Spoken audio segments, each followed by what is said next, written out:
الرجيم بسم الله الرحمن الرحيم قال يا قوم أرأيتم إن كنت على بينة من ربي وآتاني رحمة من عنده فأميت عليكم أنلزمكموها وأنتم لها كارهون ويا قوم لا أسألكم عليه مالا إن أجري إلا على الله وما أنا بطارد الذين آمنوا إنهم ملاقو ربهم ولكني أراكم قوما تجهلون ويا قوم من ينصرني من الله إن طردتهم أفلا تذكرون ولا أقول لكم عندي خزائن الله ولا أعلم الغيب ولا أقول إني ملك ولا أقول للذين تزدري أعينكم لن يؤتيهم الله خيرا الله أعلم بما في أنفسهم إني إذا لمن الظالمين قالوا يا نوح قد جادلتنا فأكثرت جدالنا فأتنا بما تعدنا إن كنت من الصادقين قال إنما يأتيكم به الله إن شاء وما أنتم بمعجزين ولا ينفعكم نصحي إن أردت أن أنصح لكم إن كان الله يريد أن يغويكم هو ربكم وإليه ترجعون أم يقولون افتراه قل إن افتريته فعلي إجرامي وأنا بريء مما تجرمون. حضرت نوح علیہ السلام جن کو آدم ثانی بھی کہا جاتا ہے، ان کا واقعہ قرآن مجید میں کئی جگہ پر آیا ہے. میں نے اس کا ذکر پچھلی مجلس میں کیا اور کسی حد تک میں نے ان کا واقعہ بھی سنا دیا تاکہ قرآن کریم کی آیتوں کو سمجھنے میں آسانی ہو. اب حضرت نوح علیہ السلام کی قوم نے یہ کہا، بھئی ہم تو آپ کو اپنے جیسا ایک معمولی انسان دیکھتے ہیں، اور خاص طور پر آپ کے ساتھ جو لوگ لگے ہوئے ہیں وہ بہت ہی نیچے درجے کے لوگ ہیں، غریب ہیں، مسکین ہیں، فقیر ہیں، اور ان کے پاس کوئی علم بھی زیادہ نہیں ہے، اس لیے ان کے آپ کو نبی مان لینے سے ہمارے اوپر یہ کوئی حجت نہیں ہے. یہ انہوں نے کہا. اور ہر زمانے میں انبیاء علیہ السلام کی اقتداء کرنے والے ایسے ہی حضرات شروع میں ہوتے ہیں جو مالی اعتبار سے کمزور رہتے ہیں، پچھڑے ہوئے رہتے ہیں. اور قرآن و حدیث نے یہ بات واضح طور پر بتا دی ہے کہ مال و دولت کی فراوانی یہ دلیل نہیں ہے کسی آدمی کے حق پر ہونے کی. مال و دولت کی فراوانی یہ کسی آدمی کے حق پر ہونے کی دلیل نہیں ہے کہ بھی جس آدمی کے پاس مال و دولت ہے وہ حق پر ہے، وہ جو بھی کہے وہ صحیح ہے، یہ کوئی دلیل نہیں. اور گزرے ہوئے زمانے کے واقعات میں سے بے شمار لوگ گزرے جن کے پاس مال و دولت کی بے حد فراوانی تھی، لیکن وہ اپنی خیالات میں، اپنے ان کے عقیدوں میں وہ بہت غلط تھے. اس کا ثبوت بہت موجود ہے.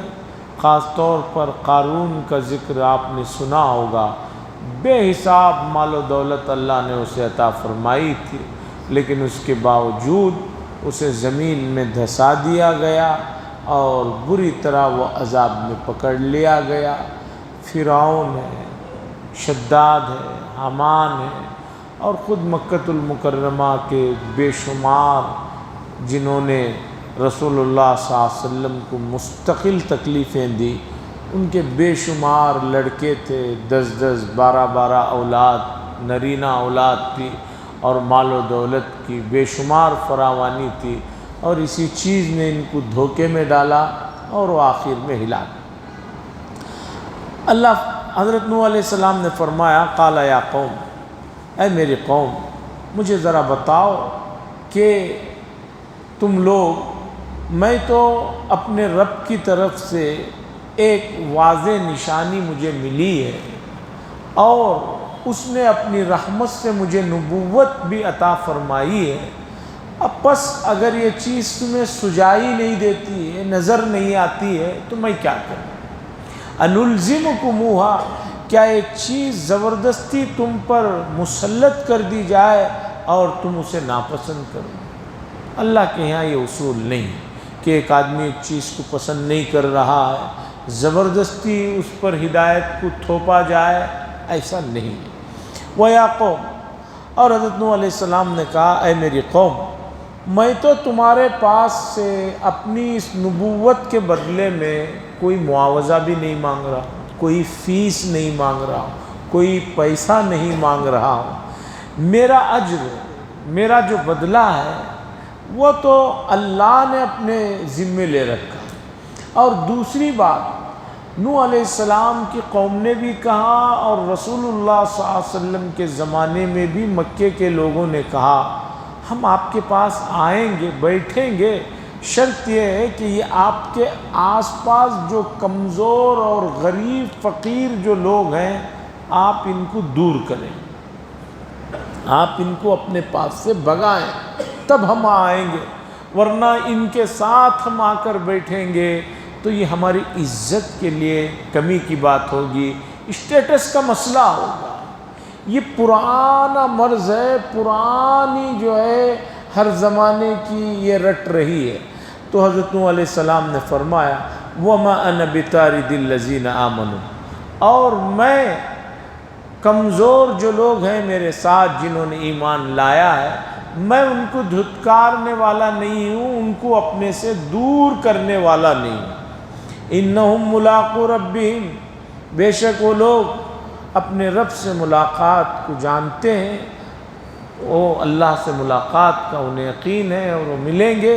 وَلَكِنِّي أَرَاكُمْ قَوْمًا تَجْهَلُونَ، لیکن میں دیکھ رہا ہوں اے قوم تم لوگ نادانی کی باتیں کر رہے۔ اور نوح علیہ السلام نے پوچھا وَيَا قَوْمِ، اور اے میری قوم، مَن يَنصُرُنِي مِنَ اللَّهِ إِن طَرَدتُّهُمْ، میری کون مدد کرے گا اگر میں نے ان کو دھتکار دیا تو اس پر اللہ کی جو مجھے پکڑ ہوگی اس سے میری کون مدد کرے گا؟ اگر میں نے ان غریب اور کمزور جو ایمان والے ہیں ان کو اپنے یہاں سے دھتکار دیا تو اس پر میری جو پکڑ ہوگی تو کون مجھے اللہ کی پکڑ سے چھڑا پائے گا؟ افلا تذکرون، کیا تمہیں یہ بات دھیان میں نہیں بیٹھتی؟ کیا یہ بات تمہاری سمجھ میں نہیں آتی؟ اور اس کے بعد نوح علیہ السلام کی قوم نے جو اعتراضات کیے، ہر نبی کے دور میں لوگوں نے وہی اعتراض کیا۔ کیا؟ بھئی اگر آپ اللہ کے پیغمبر ہیں تو آپ کے پاس خزانے ہونا چاہیے، سونے چاندی کے محلات ہونا چاہیے، اور اسی طرح آپ کو غیب کی خبریں معلوم ہونی چاہیے، کل کیا ہونے والا ہے، اس کا کیا ہونے والا ہے۔ یہ ہر زمانے میں رہا اور قیامت تک بہت سے لوگ، خود امت مسلمہ میں ایسے ہیں کہ وہ بہت سارے لوگوں کو اسی ویژن میں دیکھتے ہیں۔ وہ کہتے ہیں کہ بھی فلاں آدمی کیسے اللہ کے ولی ہو سکتے ہیں، اس لیے کہ ان کی حالت تو ایسی ہے کہ صبح کھاتے ہیں تو شام میں کھانا نصیب نہیں ہے۔ وہ فلاں آدمی کیسے ولی ہو سکتے ہیں، وہ غیب کی تو کوئی بات نہیں بتاتے، فیوچر میں کیا میرے ساتھ پیش آنے والا ہے وہ کچھ بتاتے نہیں، تو وہ کیسے اللہ کے ولی ہو سکتے؟ تو اللہ نے حضرت نوح علیہ السلام کے ذریعے سے یہ بات قوم تک پہنچائی کہ بھئی ہم اللہ کی طرف سے بھیجے ہوئے اس کے پیغمبر ہیں، پیغمبر کو یہ اختیار اللہ نے نہیں دے رکھا ہے کہ ان کے پاس سونے خزانے کے، چاندی کے جو ہے خزانے ہوں، اور نہ میں کوئی فرشتہ ہوں کہ مجھ سے کوئی بھول چوک نہ ہو، نہ میں کھانا نہ کھاؤں، جیسے کہ مکے کے لوگ کہتے تھے رسول اللہ صلی اللہ علیہ وسلم کو، بھئی کیسے رسول ہیں یہ، کھاتے بھی ہیں، بازاروں میں چلتے بھی ہیں، شادی بھی کر رکھا ہے، تو اللہ نے بتایا کہ بھی ایک انسان کے لیے جو ضرورتیں ہیں وہ ان کو بھی ہیں. کھانے پینے کی ضرورت انسان کو ہے تو یہ بھی انسان ہے، ان کو بھی کھانے پینے کی ضرورت ہے. تو کھانے پینے کے لیے بازار میں بھی جانا پڑے گا اور بیوی بچوں کے لیے گھر بھی بنانا پڑے گا. تو اللہ نے فرمایا، نوح علیہ السلام کے ذریعے سے بات کہلوائی. وَلَا أَقُولُ لَكُمْ، نوح علیہ السلام نے کہا اور میں نہیں کہتا ہوں کہ میرے پاس اللہ کے خزانے ہیں. وَلَا عَالَمُ الْغَيْبِ، اور میں یہ بھی بات کا دعویٰ نہیں کرتا کہ میں غیب کی باتوں کو جاننے والا ہوں. وَلَا أَقُولُ إِنِّي مَلَكٌ، اور نہ میں یہ بات کہتا ہوں کہ میں فرشتہ ہوں. نہ میرے پاس اللہ کے خزانے ہیں اور نہ میں غیب کو جانتا ہوں اور نہ میں کوئی فرشتہ ہوں. جب نبی یہ بات کہہ رہے ہیں تو نبی کے ماننے والے امتی کیسے غیب کی بات بتا سکتے ہیں؟ لوگ غیب کی باتوں کے پیچھے پڑے ہوئے رہتے ہیں، فیوچر کے بارے میں جاننا چاہتے ہیں اور ایسے ویسے لوگوں کے ہاتھ میں جا کر اپنی جمع پونجی برباد کرتے ہیں. کوئی ہاتھ دکھا رہا ہے، کوئی پیر دکھا رہا ہے، کوئی کچھ کر رہا ہے. قرآن و حدیث نے اس چیز کی شدید مذمت کی کہ جو لوگ غیب کے بارے میں باتیں کرتے ہیں ایسے لوگوں کے پاس جانے والا بھی گنہگار ہے، بلکہ اس کی نماز پر اسے ثواب نہیں ملے گا. لم تقبل صلاۃ 40 یوما، حدیث میں آتا ہے کہ 40 دن تک اس کی نماز قبول نہیں. کارٹ سے معلوم کر رہے ہیں، ہاتھ سے معلوم کر رہے ہیں. اب آپ کہیں گے کہ بھئی بعض باتیں بعض لوگ جو بتاتے ہیں وہ صحیح ہو جاتی ہیں. جیسے اخباروں میں آتا ہے ستاروں کا حال، آپ کا نام جیم سے شروع ہو رہا ہے، جمال فار ایگزامپل، تو اس میں 2 لائن لکھا ہوا رہتا ہے. یہ ہفتہ آپ کے لیے بہت اچھا ہے، آپ کو کاروبار میں ترقی ملے گی. آدمی اسے پڑھ لیتا ہے، اچھا لکھا ہے تو خوش رہتا ہے. اور اگر کسی کے ستارے میں لکھا ہوا رہتا ہے آپ کا نام جو ہے سواد سے شروع ہو رہا ہے، یہ ہفتہ آپ کے لیے بہت سخت ہوگا، دوستوں سے رشتہ داروں سے بچ کر رہیں، ان سے دھوکہ ہو سکتا ہے. اب آدمی جو یہ پڑھ لے کر اسی فراق میں رہتا ہے کہ بھی مجھے دھوکہ ہو سکتا ہے، خواہ مخواہ ایک آدمی سے، خاندان والوں سے، دوستوں سے بدزنی شروع ہوتی. بدزنی گناہ کبیرہ ہے. اب آپ کہیں گے کہ بھئی اتنا ان کی باتیں بعض صحیح ہو جاتی. بھئی بعض باتیں تو آپ بھی صحیح ہو جا سکتے ہیں. آپ بھی سوچیں تو جو ہے اتنی باتیں تو آپ جانوروں کو بھی دیکھ کر سمجھ میں آتا ہے کہ انہیں بھی فیوچر کی باتیں معلوم ہوتے ہیں. 2-4 کوے بیٹھے ہوئے ہوں، آپ ذرا نیچے جھک کر دیکھیے وہ اڑ جائیں گے.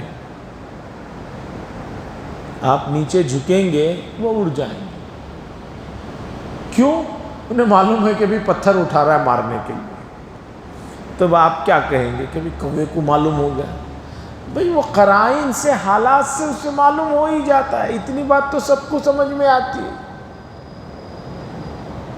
کہیں کتا کھڑا ہوا ہے، آپ نے پتھر اٹھایا، نیچے جھکا، فوراً سمجھ جائے گا کہ بھی اٹھا رہا ہے، کچھ مار رہا ہے، بھاگ جاتا ہے. اسے بھی آپ کو دیکھتے ہی پتہ چل گیا کہ بھی آپ اسے مارنے والے ہیں. یہ علم غیب نہیں ہے. اور اتنی جو تھوڑی بہت معلومات کوئی بتا دیتا ہے اسے غیب نہیں کہا جاتا. غیب کہتے ہیں کہ بغیر اسباب کے، بغیر آلات کے ایک آدمی ایک چیز کے بارے میں بتائے. ڈاکٹر کسی کی نبض پکڑتا ہے، پکڑ کر بتاتا ہے کہ بھئی ہارٹ بیٹ کمزور ہو گئی ہے، کبھی بھی ہارٹ اٹیک ہو سکتا ہے، فوراً لے کر جاؤ. اب آپ اسے یہ نہیں کہیں گے کہ غیب کا علم ہے، اس لیے کہ اس نے آپ کا ہاتھ پکڑا، نبض کی ہارٹ بیٹ سے اس نے بتایا اور آنکھوں سے بتا دیا. آپ کی آنکھوں کو دیکھا اس نے، اسے اندازہ ہو گیا کہ بھئی کچھ بھی ان کی طبیعت آگے چل کر ہو سکتی ہے، فوراً لے کر چلے جاؤ. غیب کہتے ہیں کہ بغیر کسی علم کے، بغیر کسی چیز کے سہارے کے، بغیر کسی اس کے آپ کو ایک آدمی کے بارے میں بتائے. ابھی جو نجومی ہوتے ہیں، آپ خود جا کر اپنا دکھڑا جب ان کے سامنے سناتے ہیں کہ مجھے کاروبار نہیں ہو رہا ہے، کاروبار میں برکت نہیں ہے، تجارت نہیں ہو رہی ہے، اس لیے آیا ہوں، ذرا ہاتھ دیکھ کر بتاؤ۔ اب وہ آگے کا حل بتاتا ہے، آپ کو کاروبار نہیں ہو رہا ہے، آپ کا دل نہیں لگ رہا ہے دکان میں، دل نہیں لگ رہا ہے اسی لیے تو کاروبار نہیں ہو رہا ہے۔ منطقی نتیجہ ہے، لاجک ہے، اگر آپ کا دل دکان میں لگے گا تو کاروبار ہوگا، آپ کا دکان دل میں نہیں لگ رہا ہے اسی لیے تو کاروبار نہیں ہو رہا ہے، آپ دکان پابندی سے نہیں جا رہے اسی لیے تو دکان میں کاروبار نہیں ہو رہا ہے، آپ کے مزاج میں چڑچڑاپن ہے اس لیے گاہک آپ سے بات کرتے ہی بھاگ جا رہا ہے، اسے علم غیب نہیں کہتے۔ تو بہرحال جو آدمی علم غیب کا دعویٰ کرے شریعت کے نظر میں وہ آدمی مردود ہے، اس کی کوئی بات کا اعتبار نہیں۔ کوئی نبی جب دعویٰ نہیں کر سکتا تو کوئی ولی یا بزرگ یہ کہے کہ مجھے غیب کے بارے میں علم ہے، وہ غلط ہے، وہ بالکل غلط ہے۔ وَلَا أَقُولُ لِلَّذِينَ تَزْدَرِي أَعْيُنُكُمْ، اور نہ میں یہ بات کہتا ہوں کہ جو لوگ تمہاری نظر میں حقیر ہیں، کمزور ہیں، اللہ ان کو کوئی جو ہے خیر نہیں عطا فرمائے گا۔ تم لوگ جو یہ کہہ رہے ہو، نوح علیہ السلام کی قوم یہ کہتی تھی، یہ جو لوگ ایمان والے آپ کے ساتھ لگے ہوئے ہیں یہ دل سے ایمان نہیں لائے، آپ کے پاس کچھ کھانے پینے کو ملتا ہے یہ سوچ کر آپ کے ساتھ لگے ہوئے ہیں۔ تو حضرت نوح علیہ السلام نے کہا اور میں یہ بات بھی نہیں کہتا کہ تمہاری نظر میں جو لوگ حقیر اور کمتر ہیں اللہ ان کو کوئی خیر نہیں عطا فرمائے گا۔ اللہ اعلم بما فی انفسہم، اللہ زیادہ جانتے ہیں اس بات کو کہ ان کے دلوں میں کیا ہے، کس کے دل میں کیا ہے، وہ تم فیصلہ مت کرو کہ یہ دل سے ایمان نہیں لائے ہیں بلکہ کھانے پینے کے لیے آپ کے پاس جمع ہو گئے ہیں، آپ یہ نہیں کہہ سکتے۔ انی ذل من الظالمین، اگر میں نے ایسی بات کہی تو میں اس وقت ظالموں میں شمار ہو جاؤں گا۔ کسی کی نیتوں پر میں شک کروں، کسی کے بارے میں ان کے ظاہری حلیت سے میں ان کے بارے میں بدگمانی کروں تو حضرت نوح علیہ السلام نے فرمایا انی اذن لمن الظالمین، بے شک اس وقت جو ہے ظالموں میں سے ہو جاؤں۔ تو یہ آیت نے بتایا ہمیں کسی کے ظاہری حلیت سے، ظاہری حالات سے اس کے ایمان کا فیصلہ نہیں کرنا چاہیے، اس کے بارے میں شک و شبے میں نہیں مبتلا ہونا چاہیے، یہ اللہ بہتر جانتے ہیں اس کے دل میں کیا ہے۔ قالوا یا نوح، لوگ کہنے لگے اے نوح قد جادلتنا، تحقیق کے بحث و مباحثہ ہو گیا ہمارا آپ کا، فاکثرت جدالا، اور آپ نے بہت زیادہ بحث و مباحثہ ہمارے ساتھ کر لیا، اب چھوڑیے بحث و مباحثے کو، فأتنا بما تعیدنا، لے آئیے وہ چیز جس کا آپ نے وعدہ کر رکھا ہے، ہمیں دھمکی دے رکھا ہے کہ اگر تم میری بات نہیں مانو گے تو اللہ کی طرف سے عذاب آئے گا، یہ جو تم نے وعدہ کیا ہے، یہ جو تم نے دھمکی دی ہے، تو جس چیز کا آپ نے وعدہ کیا ہے اسے لے کر آئیے اگر آپ سچے ہیں۔ ہر زمانے میں نبی کے ساتھ یہی کہا گیا، بھئی آپ سچے ہیں عذاب لے کر آئیے۔ ہر نبی نے یہ بات کہی، عذاب کا لانا، عذاب کا دینا نبی کے اختیار میں نہیں ہے، وہ اللہ کے اختیار میں ہے، اور اللہ زیادہ بہتر جانتے ہیں کب عذاب کو بھیجنا ہے، کب لانا ہے، کس کی گردن کب پکڑنی ہے، وہ ہمارے اختیار میں نہیں ہے۔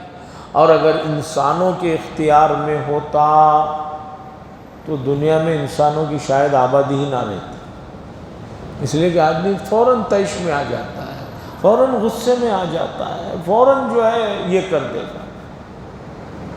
ماہرین نے لکھا ہے کہ طلاق کا اختیار جو مرد کو دیا گیا ہے اس میں بڑی حکمتیں ہیں۔ ماہرین یہ بات تسلیم کرتے ہیں کہ اگر طلاق کا اختیار عورتوں کے ہاتھ میں ہوتا تو کسی کی بھی شادی صحیح سالم نہ رہتی، اس لیے کہ عورت جو ہی غصے میں آتی وہ فوراً دے دیتی۔ میڈیکلی اعتبار سے اس بات کو آپ کو ماننا پڑے گا کہ مرد و عورت کی جو تخلیق ہے دونوں میں فرق ہے۔ میں اس چیز کو ثابت کرنے کے لیے 1980-70 کا ایک واقعہ سناتا ہوں، بات سمجھ میں آئے گی۔ لوگ یہ کہتے ہیں کہ مرد و عورت دونوں ایک ہیں، دونوں ایک ہیں، حقوق کے معاملے میں ایک ہیں، اس میں کوئی شک نہیں، لیکن فطری طور پر جسمانی ساخت میں دونوں میں فرق ہے۔ اس لیے شریعت نے کچھ کام مردوں کے ذمے رکھے کہ یہ تمہیں یہ کرنا ہے، آج کچھ کام عورتوں کے ذمے رکھے۔ 1980 کے آس پاس کی بات ہے کہ مصر میں ایک ولادت والی ہسپتال میں، ڈیلیوریز جہاں ہوتی ہیں، وہاں ایک ہسپتال میں ایک بچہ اور بچی کے بدلنے کا واقعہ پیش آیا۔ ایک خاتون کو لڑکا ہوا، ایک خاتون کو لڑکی ہوئی۔ کسی طرح وہاں پر وہ بچہ اور بچی بدل گئے، جن کا بچہ تھا ان کے پاس بچی آ گئی، جن کے پاس بچی تھی ان کے پاس بچہ آ گیا۔ اب دونوں عورتوں نے دعویٰ کیا کہ لڑکا ہمارا ہے، بیٹا ہمارا ہے، لڑکی ان کی ہے۔ اب اس زمانے میں CCTV کیمرے تو نہیں تھے، اور وہ جو ٹیگ لگایا گیا تھا وہ نکل گیا تھا، نرسوں سے غلطی ہو گئی، دونوں کی ڈیلیوری تقریباً ایک ہی وقت میں ہوئی تھی۔ تو اب بچے کم از کم 40-45 2 مہینے کے بعد ان کے چہرے کا خد و خال سمجھ میں آنا تھا، ورنہ پیدائش کے وقت میں جو جاتا ہے دیکھتا ہے وہ کہتا ہے کہ میرے جیسا ہی ہے۔ ماموں جائے گا کہے گا بانجا بالکل میری شکل کا لگ رہا ہے، نانا کہے گا نہیں بالکل میرے جیسا لگ رہا ہے، سب کو اپنی ہی شکل نظر، لیکن ہر دوسرے چوتھے پانچویں دن بچے میں فرق آنا شروع ہوتا ہے چہرے کے رنگ و روپ میں۔ اب بڑی پریشانی کا مسئلہ ہو گیا کہ بھئی یہ کس کا بچہ ہے، کس کی بچی ہے، کیسے اسے جانا جائے، کون سا ٹیسٹ لیا جائے۔ تو اس ہسپتال کے بڑے ڈاکٹر نے ایک عالم سے رجوع کیے، بڑے عالم سے، اور انہوں نے کہا کہ اس طرح کا مسئلہ پیش آ گیا ہے، قرآن و حدیث سے اس مسئلے کی کچھ وضاحت کیجئے، کوئی دلیل ہو تو دیجئے، یا کوئی پہچان ہو تو بتائیے کہ جس سے ہم فیصلہ کر سکیں کہ لڑکا اس ماں کا ہے، لڑکی اس ماں کی ہے۔ ان عالم نے پہلے تو کہا کہ بھی یہ تو آپ لوگوں کی بھول کی وجہ سے ہوا ہے، اب یہ مسئلہ میں کیسے بتاؤں۔ پھر اس کے بعد ان عالم نے کہا مجھے لگتا ہے کہ ایک آیت اشارہ کر رہی ہے، آپ کو کچھ تحقیق کرنا۔ کیا آیت؟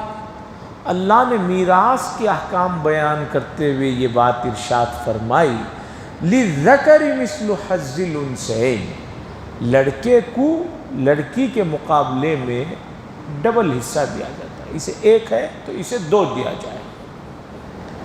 یہ آیت میں کچھ اشارہ مجھے مل رہا ہے، اب آپ کو کچھ کام کرنا ہے۔ ڈاکٹر فوراً سمجھ گئے۔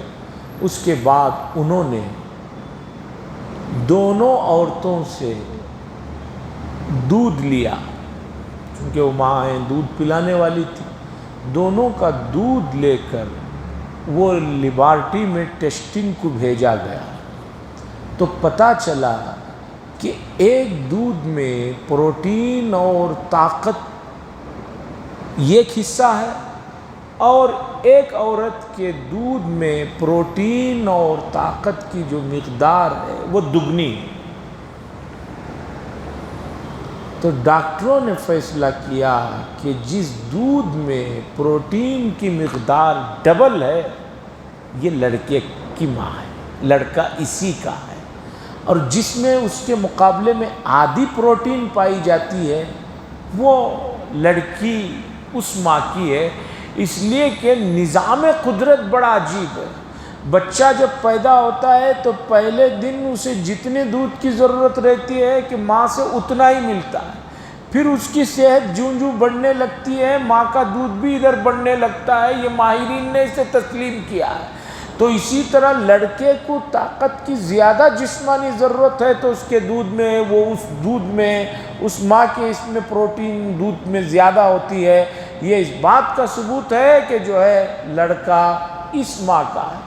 تو مجھے بتانا یہ چاہ رہا ہوں کہ نظام قدرت جو ہے اس سے بغاوت نہیں کیا جا سکتا، نظام قدرت سے بغاوت نہیں کیا جا سکتا۔ تو ان لوگوں نے کہا بما تعیدنا ان کنت من الصادقین، آپ سچے ہیں تو عذاب لے کر آئیے۔ میں یہ بات بتا رہا تھا کہ عذاب کا اختیار نبی کے پاس نہیں ہے، اللہ کے پاس ہے، اور اللہ بڑے حلیم ہیں، بڑے بردبار ہیں، بڑے ستار ہیں، بڑے غفار ہیں، بڑے غفور الرحیم ہیں، ان کو کب کیا کرنا ہے معلوم ہے۔ اس لیے جلدی جو لوگ مچاتے ہیں، اور ہم بھی سوچتے ہیں کہ ایک آدمی اتنا ظلم و ستم کر رہا ہے اسے کیوں پکڑ نہیں ہو رہی ہے، یہ اللہ کے فیصلے ہیں، اللہ زیادہ بہتر جانتے ہیں کسے کب پکڑنا ہے۔ قال انما یاتیکم باللہ، حضرت نوح علیہ السلام نے کہا بھئی بات دراصل یہ ہے کہ عذاب کا لانا وہ اللہ کے اختیار میں، اللہ لے کر آئیں گے انشاء، جب وہ چاہیں گے وہ لے کر آئیں گے۔ وما انتم بمعجزین، اور تم لوگ اللہ کو عاجز نہیں کر سکتے، بے بس نہیں کر سکتے کہ اللہ عذاب لے کر آئیں تو تم چھپ جاؤ، کہیں غائب ہو جاؤ، اللہ کے اختیار سے نکل جاؤ، ایسا نہیں ہو سکتا۔ ولا ينفعكم، اور میں تمہیں میری نصیحتیں کچھ نفع نہیں پہنچا رہی ہیں۔ ان اردت ان انصح لکم، اگر میں ارادہ بھی کروں تمہیں نفع پہنچانے کا، نصیحت کرنے کا، اس لیے کہ اللہ تعالیٰ نے تمہاری ضد اور ہر درمی کی وجہ سے تمہیں گمراہ کرنے کا فیصلہ کر لیا۔ تم لوگوں کی ضد اور ہر درمی کی وجہ سے اب تم گمراہ ہو رہے ہو، تو بات دراصل یہ ہے، اس لیے جو ہے میری نصیحت بھی تمہیں کوئی اثر نہیں کر رہی ہے۔ ہوا ربکم، وہ تمہارا رب ہے، وإلیہ ترجعون، اور اسی کی طرف تمہیں لوٹ کر جانا ہے۔ نوح علیہ السلام کا واقعہ آگے بھی چل رہا ہے، درمیان میں ایک آیت مکے کے عربوں سے مخاطب ہے قرآن، ام یقولون افترا، بھلا یہ عرب کے کافر لوگ یہ کہتے ہیں کہ حضور صلی اللہ علیہ وسلم نے اس قرآن کو بنا لیا ہے، گھڑ لیا ہے۔ تو ذرا سوچو، نوح علیہ السلام ہزاروں سال پہلے گزرے، ان کے واقعات یہ نبی سنا رہے ہیں جن کو تم جانتے ہو، جو پڑھے لکھے بھی نہیں ہیں، تو یہ کہاں سے سنا رہے ہیں؟ ام یقولون افترا، یہ لوگ کہتے ہیں کہ آپ نے قرآن کو گھڑ لیا۔ قل ان افتریتہ، آپ اے نبی کہہ دیجئے، آپ اگر میں نے اس قرآن کو اپنی طرف سے بنا لیا ہے، گھڑ لیا ہے، فعلی اجرامی، تو اس کا وبال، اس کا جرم وہ مجھ پر آئے گا، تم کیوں پریشان ہو رہے ہو؟ وَأَنَا بَرِيءٌ مِّمَّا تُجْرِمُونَ، اور میں بری ہوں، میں بری ہوں، ذمہ ہوں اس چیز پر جو تم لوگ کر رہے ہو، جو تم لوگ غلطیاں کر رہے ہو، گناہ کر رہے ہو، جرم کر رہے ہو، اس کی ذمہ داری مجھ پر نہیں۔ اگر میں قرآن گھڑ لیا ہوں تم یہ کہہ رہے ہو، پہلے تو یہ بات صحیح نہیں، اس لیے کہ جو واقعات ہم بتا رہے ہیں قرآن کے ذریعے سے وہ واقعات صحیح ہیں، اور کوئی انسان اسے نہیں بتا سکتا، اللہ ہی بتا سکتے ہیں۔ اگر میں نے گھڑ لیا ہے تو اس کا وبال مجھ پر آئے گا، تم پر نہیں آئے گا، اس لیے تم اپنے کام کے ذمہ دار ہو، میں اپنے کام کے ذمہ دار ہوں، اس مسئلے کو چھوڑ دو، اصل مدعے پہ آؤ، اللہ کو ایک ماننے کا جو مدعا ہے اس پر آؤ آگے۔ اور پھر نوح علیہ السلام کا واقعہ چلتا رہے گا۔ حضرات میں بتاتا چلوں کہ کل انشاءاللہ پیر کا دن چاند نظر آنے کا امکان ہے، ربیع کے ذی الحجہ کا، اور یہ جو ذی الحجہ کا چاند اگر نظر آ جاتا ہے کل، تو انشاءاللہ 29 جون جمعرات کے دن عید الاضحیٰ ہوگی، اگر کل چاند نظر آتا. اور میرا اندازہ یہ ہے گزشتہ مہینے سب 30 کے ہوئے ہیں تو 29 کے ہونے کا زیادہ امکان نظر نہیں بھی آ سکتا. 30 کا ہو جائے گا. اگر 30 کا ہو گیا تو پھر 30 جون جمعہ کے دن عید الاضحیٰ ہوگی. خیر ایک دن ادھر ادھر جو بھی ہوگی. رمضان کی طرح کوئی عید الاضحیٰ کا اتنا چاند کا ٹینشن نہیں رہتا.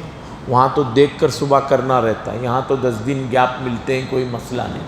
اصل مسئلہ جو چاند نظر آنے کے بعد مہینہ شروع ہو رہا ہے, قرآن نے اس مہینے کے شروع کے 10 راتوں کی قسم کھائی ہے. بڑے محترم رات ہیں, بڑے محترم دن ہیں. ترمذی کی حدیث ہے کہ ان 9 دنوں میں 10ویں ذی الحجہ کو چھوڑ کر 9 دنوں میں ہر دن روزہ رکھنا اگر کوئی چاہے تو بہت ثواب کی چیز ہے. اور اس میں بھی 9ویں ذی الحجہ کا جو روزہ ہے وہ تو بہت بڑے ثواب کی چیز ہے. اور اس کی راتیں بہت بابرکت راتیں ہیں. ترمذی کی حدیث بتا رہی ہے کہ ان راتوں میں عبادت کرنا سمجھو گویا لیلۃ القدر کے عبادت جیسے ثواب ملے. اب اگر کوئی آدمی پوری رات عبادت کرنے کی طاقت ہمت نہیں ہے تو کم از کم عشاء کی نماز جماعت سے پڑھے, سنت وتر پڑھ لے, سو جائے, اور صبح کی نماز جماعت سے ادا کر لے تو بھی وہ انشاءاللہ محروم لوگوں میں سے نہیں ہوگا. اتنا تو آدمی کر لے اہتمام سے. اور اگر جو حضرات تہجد پڑھنے کے, رات میں قرآن پڑھنے کے لوگ ہیں, ان کو چاہیے کہ تھوڑا سا وہ اضافہ کر لیں. بڑے بابرکت راتیں ہیں, دن ہیں, قرآن جن کی قسم کھا رہا ہے. اور جو حضرات ابھی تک قربانی کا ارادہ نہیں کیے ہیں, غور و فکر میں ہیں, ان کو چاہیے کہ قربانی کا ارادہ کریں. یہ عظیم عمل اللہ کے یہاں بڑا پسندیدہ ہے. اس کے بڑے مراتب ہیں, بڑے ثواب کی چیز ہے. اور فتیبوا بہا نفسا, شریعت نے کہا جو بھی کام کرو خوش دلی سے کرو. دکھلاوے کے لیے, زور زبردستی کے لیے, واہ واہ کے لیے. قرآن نے بڑی عجیب بات کہہ دی 17ویں پارے میں, لن ینال اللہ لحومها ولا دماؤها ولکن ینالہ التقوی منکم. تمہارے قربانی کے جانوروں کا نہ گوشت نہ خون, یہ کچھ اللہ کے پاس نہیں ہے. اللہ کو اس کی ضرورت, وہ تو تم کھاتے ہو, دوسروں کو کھلاتے ہو, پھر پہنچے گا کیا؟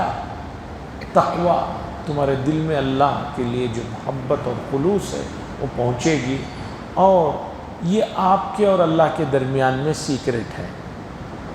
مجھے نہیں معلوم کہ فلاں آدمی کا اور اللہ کے درمیان میں کس درجے کا خلوص ہے.